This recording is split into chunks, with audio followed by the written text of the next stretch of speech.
Hola, bienvenidos a este vídeo en el cual vamos a ver una aplicación de las tres leyes fundamentales que acabamos de aprender en analizar un circuito sencillo. Tenemos el siguiente circuito y nos piden que calculemos tanto intensidades de rama como voltajes en cada elemento, así que para hacerlo vamos a aplicar solo las tres leyes fundamentales que conocemos. Conocemos la ley de intensidad de Kirchhoff o ley de nodos. También conocemos la ley de voltajes de Kirchhoff o ley de mallas. Y por último, conocemos también la ley de Ohm.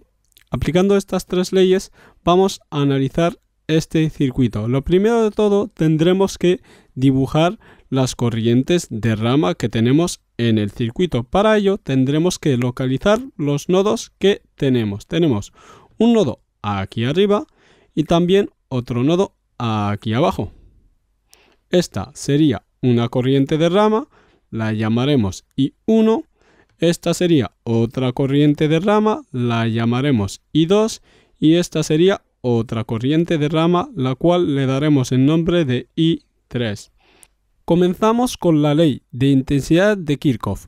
¿Qué nos dice la ley de intensidad de Kirchhoff? Nos dice que la suma de intensidades de entrada a un nodo es igual a la suma de intensidades de salida de ese nodo.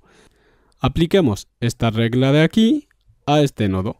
¿Qué intensidades entrantes tenemos? Pues solo entra I1, así que I1 igual a las salientes. ¿Cuáles salen? Sale I2 y sale también I3. Es igual a I2 más I3.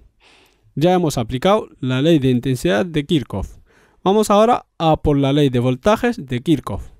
Dijimos que para aplicar la ley de voltajes de Kirchhoff teníamos que poner primero la polaridad en todos los elementos. Pongamos la polaridad de esta resistencia. Los electrones vienen a mucha velocidad, chocan con la resistencia y pierden velocidad.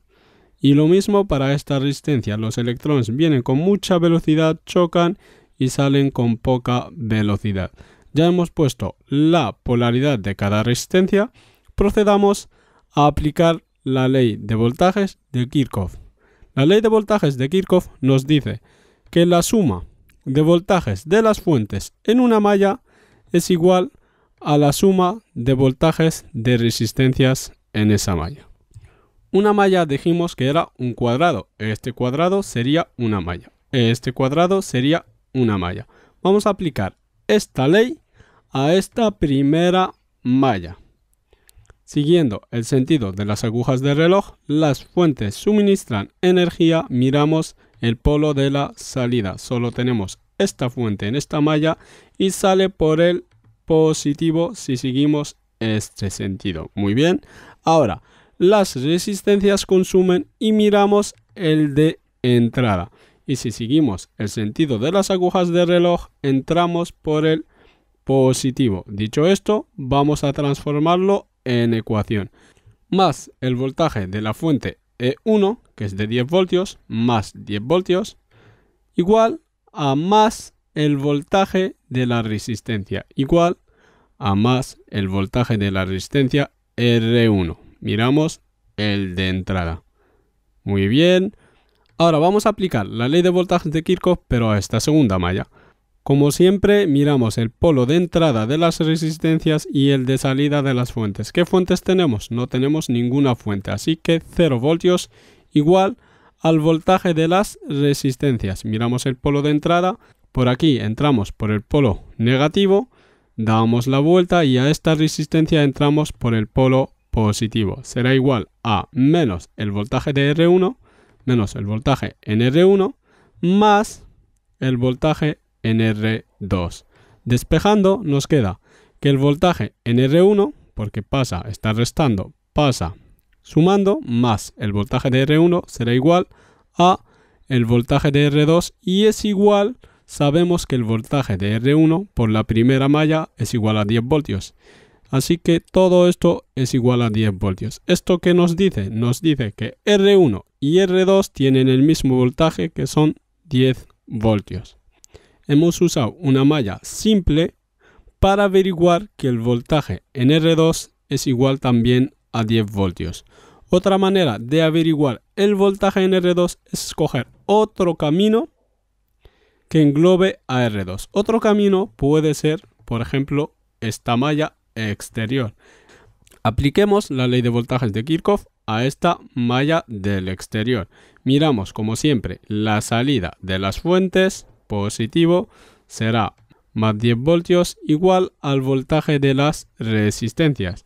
Tenemos solo esta resistencia, entramos por el positivo, así que igual a más el voltaje en R2. Habéis visto que aplicando una malla exterior hemos conseguido saber que V en R2 es igual a 10 voltios. Tanto esta manera como esta son correctas. Esta manera es aplicando una malla grande, una malla exterior. A esa malla exterior se le da el nombre de supermalla. Ya hemos terminado con la ley de voltajes de Kirchhoff. Pasamos ahora a la ley de Ohm. La ley de Ohm nos dice que V es igual a I por R. Si despejamos, I nos queda igual a ¿qué? I nos queda igual a V partido por R. V partido por R. Aplicando esta fórmula a cada una de las intensidades, I2 igual a V partido por R. ¿Qué voltaje tenemos en la rama de I2? I2 circula por la resistencia R1. Muy bien, en R1 tenemos el voltaje de 10 voltios. Así que 10 voltios partido por 5. 10 entre 5 igual a 2 amperios. Hacemos lo mismo con I3. I3 igual al voltaje por el cual circula I3. I3 circula por R2. Así que igual al voltaje en R2, que es de 10 voltios también.